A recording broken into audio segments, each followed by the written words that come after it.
R S S ನಿಮ್ ಯೋಗ್ಯತೆಗಳು ಬೆಂಕಿ ಹಾಕ. ನಿಮಗೆ ಮಾನ ಮರ್ಯಾದೆಲ್ಲ ಅಯೋಗ್ಯ. ಇದೇನು ಡ್ಯಾನ್ಸ್ ಕುಡಿಯಕ್ ಬಂದಿದ್ರ ಇಲ್ಲಿ? ಅಸೆಂಬ್ಲಿ ಮಾಡ್ಕೊಂಡಿದ್ರ, ಡ್ಯಾನ್ಸ್ ಮಾಡ್ಕೊಂಡಿದ್ದೀರಾ ನೀವು? ನಿಮ್ಗೆ ಮಾನ ಮರ್ಯಾದೆ? ವಿರೋಧ ಪಕ್ಷದ ನಾಯಕರೇ, ಇದೇನು ಮಿಮಿಕ್ರಿ ಮಾಡಿಸ್ತಾ ಇದ್ದೀರೇನ್ರಿ? ವಿರೋಧ ಪಕ್ಷದ ನಾಯಕರೇ, ಇದೇನು ಮಿಮಿಕ್ರಿ ಮಾಡಿಸ್ತಾ ಇದ್ದೀರಾ? ಮಾನ ಮರ್ಯಾದಿಲ್ಲ. ಮರ್ಯಾದೆ ಮಾನ ಇದ್ದಾರೆ ಯಾರು ಈ ರೀತಿ ನಡ್ಕೊಳಕಲ್ಲ. ಇದೇನು ವಿರೋಧ ಪಕ್ಷನ ಇದು? ನಾವು ಧರಣಿ ಮಾಡಿದೀವಿ, ಇಂಥ ಎಲ್ಲ ಕೋತಿಗಳನ್ನೆಲ್ಲ ಬಿಟ್ಕೊಂಡು ಮಾಡಿಲ್ಲ. ಕೋತಿ ತಿಮ್ಗಳಿವು. ಆರ್ ಎಸ್ ಎಸ್ ಅಲ್ಲಿ ಹಿಂಗೆ ಕೂಗಿ ಕೂಗಿ ಆರ್ ಎಸ್ ಎಸ್ ಹಾಳು ಮಾಡಿದಿರಿ ನೀವು.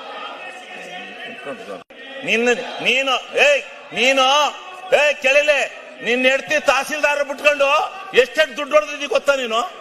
ನಿನ್ನ ಹೆಂಡತಿ ತಹಸೀಲ್ದಾರ್ ಮಾಡ್ಕೊಂಡು ದುಡ್ಡು ಹೊಡೆದಿದ್ದೀಯ ನೀನು.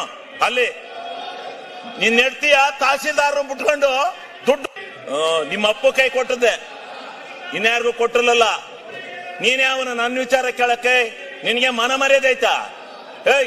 ನಿನಗೆ ಮಾನ ಮರ್ಯಾದೆ ಐತ? ನಿಂಗೆ ಮಾನ ಮರ್ಯಾದೆ ಇದ್ರೆ ನೀವು ಇವೆಲ್ಲ ಕೂಗಕ್ಕಲ್ಲ. ನಿಂದೇನ್ ಕೂಗ್ತಾ ಇದೆಯಾ ಅದು ಕೂಗು.